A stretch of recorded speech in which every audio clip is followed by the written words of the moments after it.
Bangladesh is back. বাংলাদেশের cricket ফিরেছে আপন মহিমায়, সগৌরবে। বাঘের গর্জন আবার শোনা যাচ্ছে ক্রিকেটারদের ব্যাটে বলে। শ্রীলঙ্কার বিপক্ষে টি-20 সিরিজ জয়টা যে নিতান্তই একটা বিচ্ছিন্ন ঘটনা নয়, পাকিস্তানের বিপক্ষে সিরিজের প্রথম ম্যাচটাতে দাপটের সঙ্গে জয়ে সেটা প্রমাণ করে দিল লিটন দাসের দল। অবশ্যই সিরিজ জেতাটা এখনো আমাদের ফার্স্ট প্রায়োরিটি, এরপরের প্রায়োরিটি হচ্ছে গিয়ে বাংলা ওয়াশ। পাকিস্তানে গিয়ে আমরা যে হোয়াইট ওয়াশ হয়ে এসেছিলাম সেইটার জবাব বাংলা ওয়াশে দিতে পারি কিনা, তাই নিয়ে চ্যালেঞ্জ নিয়েই তো আসলে এই সিরিজটা শুরু হয়েছিল। এবং সেই পাকিস্তানের বিপক্ষে, যাদের বিপক্ষে আমাদের রেকর্ড আসলে টি-20তে খুবই খারাপ, সত্যিকার অর্থে আমরা দুইটা মাত্র ম্যাচ জিতেছি এশিয়ান গেমসের, ওইটা বাদ দিলে সেই দুইটা ম্যাচও সেই 2015-2016 সালে। এখন যখন আবারও আমরা তাদেরকে এরকম দাপটের সঙ্গে হারালাম, 27 বল হাতে রেখে 7 উইকেটে জয় পেলাম, তখন কিন্তু আমরা ওই রকম স্বপ্নটা দেখতেই পারি যে হোয়াইট ওয়াশের বদলে এবার বাংলা ওয়াশে হবে, অন্তত পক্ষে সিরিজ জয়টা হবেই তো হবে। সেই জন্য শেষ 2 ম্যাচের মধ্যে আর একটাই মাত্র জয় প্রয়োজন। বাংলাদেশের এই দল সেটা কি পারবে না? প্রথম ম্যাচে এরকম দাপটের সঙ্গে যারা খেললো, যাই হোক সেই আলোচনা পরের জন্য। কিন্তু এই যে প্রথম ম্যাচ সিরিজের আমরা এরকম দাপটের সঙ্গে জিতলাম, সেইখানটাতে টার্নিং পয়েন্ট কোনটা আমার সঙ্গে মিলিয়ে নিতে পারেন। দেখুন, ফার্স্ট অফ অল আপনি স্কোর কার্ড যদি শুধুমাত্র দেখেন যে পাকিস্তান এই জায়গাটাতে 110 রানে অল আউট হয়ে গিয়েছে মিরপুরে আগে ব্যাটিং করতে নেমে। সো এইটা হচ্ছে গিয়ে ব্যাটসম্যানদের জন্য বদ্ধভূমি। মিরপুরে সেই ধানক্ষেতের উইকেট, ফলে আমরা আমাদের জায়গাতে খেলে যেভাবে ম্যাচ জিতেছি তাতে জিতে আসলে লাভটা কি? আমরা তো 2021 সালে সেই নিউজিল্যান্ড অস্ট্রেলিয়ার বিপক্ষেও তো এরকম ধানক্ষেতের উইকেট বানিয়ে সিরিজ জিতেছিলাম। কিন্তু টি-20 ওয়ার্ল্ড কাপের আগে টি-20 ওয়ার্ল্ড কাপে গিয়ে আমরা মুখ থুবড়ে পড়েছি, ওই দুইটা দল ফাইনালে খেলেছিল না। এই যে উইকেটে খেলছে, হ্যাঁ অবশ্যই টিপিক্যাল মিরপুর উইকেট, অবশ্যই আপনি বলতে পারেন যে এই উইকেটে খেললে এখনকার যুগে টি-20 সঙ্গে আমরা কতটা তাল মেলাতে পারবো, কিন্তু অবশ্যই এইটা 110 রানের উইকেট না, ধরেন 150-160 রানের উইকেট, 150 রানের উইকেট মোর অর লেস। আমরা এই জায়গাটাতে আমাদের বোলিংকে এবং আমাদের ফিল্ডিংকে আসলে হিউজ ক্রেডিট দিতে হবে, যেভাবে আমরা পাকিস্তানকে 110-এ আটকে রেখেছি। এবং অবশ্যই পাকিস্তানের যে ইন্টেন্ট, তাদের যে আলট্রা অ্যাটাকিং অ্যাপ্রোচে যে তারা টি-20 খেলা শুরু করেছে, সেইটাও আসলে তাদের পায়ের নিচের মাটি খুঁড়েছে এবং সেই মাটির তলেই তারা চাপা পড়েছে বলে আমার আন্ডারস্ট্যান্ডিং। হ্যাঁ, 110 রান যখন পাকিস্তান করে ফেলছে, সেই রান তারা করতে নেমে আমরা জিতবো কি জিতবো না আশঙ্কার জায়গা থাকতে পারে। আপনি সেই দেন এগেইন অস্ট্রেলিয়া নিউজিল্যান্ড সিরিজে যদি ফেরত যান, 4 বছর আগে অস্ট্রেলিয়ার বিপক্ষে লাস্ট টি-20টাতে আমরা মাত্র 122 রানে আটকে গিয়েছিলাম।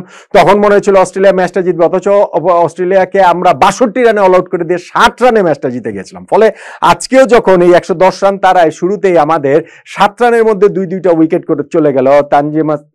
তানজিদ হাসান তামিম তিনি আউট হয়ে গেলেন এবং লিটন কুমার দাস অফ স্ট্যাম্পের বাইরের একটা বলে ওই যে হোয়াইট স্লিপ পজিশনে দুর্দান্ত একটা ক্যাচের শিকার হয়ে দুইজনই যখন 1 রানে আউট হয়ে গেলেন, তখন আমাদের মধ্যে একটা আশঙ্কার জায়গা তৈরি হওয়াটা স্বাভাবিক। কিন্তু সেই আশঙ্কাটা দূর হয়ে গিয়েছে। থার্ড উইকেট পার্টনারশিপ 73 রানে তাওহিদ হৃদয় এবং পারভেজ হোসেন ইমনের। হৃদয় চান্স পেয়েছেন, তার ইনিংসটাতে 2টা চান্স পেয়েছেন, একটা 12 রানে একটা 30 রানে, তারপরে হচ্ছে কি ওখানে 36 রানের একটা ইনিংস খেলেছেন। তার চেয়ে বড় কথা, পারভেজ ইমনের সঙ্গে ওই পার্টনারশিপটা তিনি হচ্ছে কি অংশ ছিলেন, ফলে ওই সময়টাতে আমাদের জয়টা নিশ্চিত হয়ে যায়। তাওহিদ হৃদয় যতক্ষণ আউট হন তখন আমাদের 45 বলে মাত্র 31 রান প্রয়োজন, আমরা 27 বল বাকি থাকতেই ম্যাচ জয়টা নিশ্চিত করেছি। পারভেজ ইমন তিনি এই ম্যাচে 50 করে নট আউট ছিলেন, যেইটা গুরুত্বপূর্ণ তার জন্য। শ্রীলঙ্কার বিপক্ষে ওই লাস্ট সিরিজে শেষ দুইটা ম্যাচে কিন্তু তিনি রানের খাতা খুলতে পারেননি। সো এইখানটাতে তিনি 5-5টা ছক্কা মেরেছেন, খুব ভালো একটা ইনিংস খেলেছেন। 50 হওয়ার পর তিনি আউট হয়ে যেতে পারতেন, একবার আম্পায়ার তাকে আউট ঘোষণা করলো, তিনি আম্পায়ার্স কলে বেঁচে গেলেন। এরপর একটা সহজ কট বিহাইন্ডের সুযোগ পাকিস্তান কিপার মিস করলেন, যে কারণে তিনি নট আউট ছিলেন। তারপরেও এই রানটা তার কনফিডেন্সের জন্য খুব গুরুত্বপূর্ণ এবং বাংলাদেশ টিমের কনফিডেন্সের জন্য তো ওভারঅল বটেই। 7 উইকেটের এই দাপুটে জয়, যেই জয়টার আসলে আমাদের ফাউন্ডেশনটা তৈরি হয়ে গিয়েছিল আমাদের বোলিং ইনিংসে, এবং কি অসাধারণ বোলিং আমরা করেছি। আমাদের ক্যাপ্টেন লিটন দাস গত 3টা সিরিজের 9টা ম্যাচে টানা টস হেরেছেন স্থায়ী ক্যাপ্টেন হবার পরে, এবং সেইখানটাতে তিনি প্রথমবারের মতো টস জিতলেন এইখানটাতে, এবং টস জিতে আগে যে বোলিং নিলেন, পাওয়ার প্লেতে আমরা 41 রানে পাকিস্তানের 4-4টা উইকেট তুলে নিয়েছে। হ্যাঁ, আমাদের ইনিংসটার মধ্যে আপনি যদি চিন্তা করে দেখেন, এইখানটাতে আমরা এই যে ফার্স্ট ওভারটাতেই ক্যাচ ফেলেছেন ওইখানে ফখর জামানের তাসকিন আহমেদ, কিন্তু সেকেন্ড ওভারে বোলিং এ এসে তাসকিন আবার সেটা পুষিয়ে দিয়েছেন সাইম আইয়ুবের উইকেটটা নিয়ে। শেখ মাহেদী হাসান তিনিও হারিসকে আউট করেছেন। সালমান মির্জাকে হচ্ছে গিয়ে মোটামুটি একটু নাচিয়ে কাঁদিয়েই তানজিম সাকিবের বলে তিনি স্কুপ করতে গিয়ে কিপার লিটনের হাতে ক্যাচ দিয়ে দিয়েছেন। এবং যখন আমাদের মুস্তাফিজুর রহমান তিনি হাসান নওয়াজকে আউট করে দিলেন, তখন কিন্তু ওই বললাম যে পাওয়ার প্লের মধ্যেই পাকিস্তানের 41 রানে 4 উইকেট চলে গিয়েছে এবং সেই জায়গাটাতে আমরা যে ম্যাচের গ্রিপটা নিয়েছে আর আমরা বাকি সময়টাতে সেই গ্রিপটা লুজ করিনি। হ্যাঁ, আমাদের কিছু লুপলসের জায়গাটাতে ছিল, যেমন ফখর জামানকে আমরা 2টা লাইভ দিয়েছি। শুরুতেই বললাম ফার্স্ট ওভারে তাসকিন লাইভ দিয়েছেন, তখন ফখর জামানের মাত্র 4 রান। 30 রানের সময় শেখ মাহেদী হাসানের একটা কটেন বল চান্স, টাফ চান্স ছিল কিন্তু ধরার মতো, সেইটা তিনি মিস করেছেন। শেষ ওই ওভারটা থেকেই আবার তারা রান তুলে নেয়, ওটা ছিল 10th ওভার। 10th ওভারে তারা হচ্ছে গিয়ে 5 উইকেটে 66 রানে পৌঁছে যায়। ওই ওভারে আরো 2টা বাউন্ডারি মেরেছেন। এর আগে হচ্ছে গিয়ে আরো একটা তাদের পাকিস্তানের ইনিংসে রান আউট হয়েছেন মোহাম্মদ নওয়াজ। পাকিস্তানের এই ইনিংসে কিন্তু 3টা রান আউট আমরা করেছি এবং সেইটা বাংলাদেশের ফিল্ডিং ক্যাপাবিলিটিটা বোঝায় যে কত ভালো ফিল্ডিং করছে। অবভিয়াসলি আমরা 2টা ক্যাচ ফেলেছি, কিন্তু ওভারঅল ফিল্ডিং আমি মনে করি যে ভালোই ফিল্ডিং হচ্ছে। স্পেশালি ফখর জামানের সেই রান আউটটা, তারা অবশ্য ওই খুশদিল শাহর সাথে কমেডি অফ এরর্স তাদের হয়ে গিয়েছে, তারা একটা ভুল বোঝাবুঝিতে, যাই হোক বাংলাদেশ সেই সুযোগটা কাজে লেগেছে, 34 বলে 44 রান করে ফখর জামানের উইকেটটা তুলে নিয়েছে। ফলে এরপরে আর পাকিস্তানের বিগ স্কোর করার মতো অবস্থা তাদের ছিল না। হ্যাঁ, তাদের ব্যাটিং লাইন আপটা লম্বা ছিল, কিন্তু কোনো একটা জায়গায় যে বাংলাদেশের বোলারদের প্রেশার দেবেন সেটা পারেনি, বরং বাংলাদেশের বোলার ফিল্ডাররা রেগুলার প্রেশার দিয়ে গিয়েছে এই পাকিস্তানের ব্যাটিং লাইন আপের উপরে। ও লাস্ট ওভারটার কথাও যদি চিন্তা করেন, খুশদিলকে আবার যখন ফিরিয়েছেন মুস্তাফিজুর রহমান পরে বোলিং, মুস্তাফিজের কথা তো বলতেই হবে ভাই। 4 ওভার বোলিং করেছেন তিনি, দিয়েছেন মাত্র 6 রান, 2 উইকেট তুলে নিয়েছেন। 2 উইকেট তুলে নেওয়া হচ্ছে যে মাত্র 6 রান দিয়েছেন, সেটা টি-20 ফরম্যাটে 4 ওভারের ফুল স্পেলে বাংলাদেশের সবচেয়ে কিপটা বোলিং এর রেকর্ডটা তিনি করলেন। এর আগে 4 ওভারে 7 রান দিয়েছেন স্বয়ং মুস্তাফিজ, তিনি একবার, রিশাদ হোসেন একবার, তানজিম সাকিব একবার। সেই রেকর্ডটা মুস্তাফিজ এখন নিজের করে নিলেন।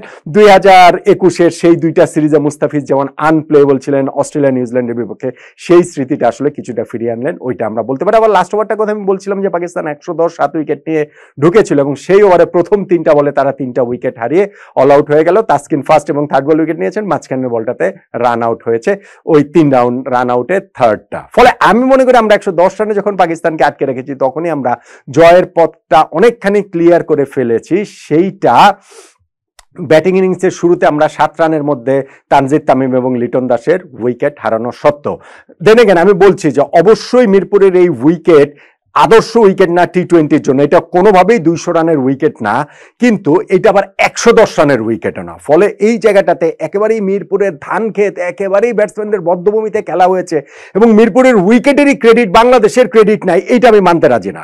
2021-এর ওই 2টার কথা বললে তাও মনে করেন টু সাম এক্সটেন্ট বাংলাদেশের ক্রেডিট রয়েছে, কিন্তু তার চেয়ে বেশি ক্রেডিট মিরপুরের উইকেটের। কিন্তু আজকে পাকিস্তানের বিপক্ষে বাংলাদেশের যে জয়, সেই জয়টাতে আমি সেরকম মনে করি না। এবং এইটাতে আমরা শ্রীলঙ্কার বিপক্ষে সিরিজ জয়ের পরে আমাদের দর্শকরা যেইভাবে আবার ক্রিকেটের প্রতি সেই ভালোবাসাটা তারা আবার দেখিয়েছেন, এই ম্যাচে ঘিরেও টিকিট নিয়ে যেইভাবে দর্শকদের মধ্যে এক ধরনের একটা আগ্রহের জায়গা ছিল, এবং এইরকম একটা জয় যখন লিটন দাসের দল পেয়েছে তখন ক্রিকেট ভালোবাসার জায়গাটা আমাদের আবারও অনেক বড় করে দেখা যাচ্ছে বলে আমার কাছে সেটা মনে হয়। এবং এই প্রথম ম্যাচ জয়ের পরে হোয়াইট ওয়াশের বদলা বাংলা ওয়াশে আমরা নিতে পারার স্বপ্নটাও আমাদের বড় হচ্ছে, কিন্তু অন্ততপক্ষে সিরিজ জয়টা এখন হতেই হবে শেষ 2টা ম্যাচের মধ্যে একটা জয়ের মাধ্যমে। এবং এই প্রথম ম্যাচে যে আমরা এরকম একটা রাইট টোনে শুরু করলাম, সেইখানটাতে টার্নিং পয়েন্ট যদি আমাকে বলতে বলেন, অবভিয়াসলি আমার কাছে মনে হয় যে আমাদের বোলিং ফিল্ডিং, আমরা পাকিস্তানকে যে এই মাত্র 110 রানে অল আউট করে দিলাম।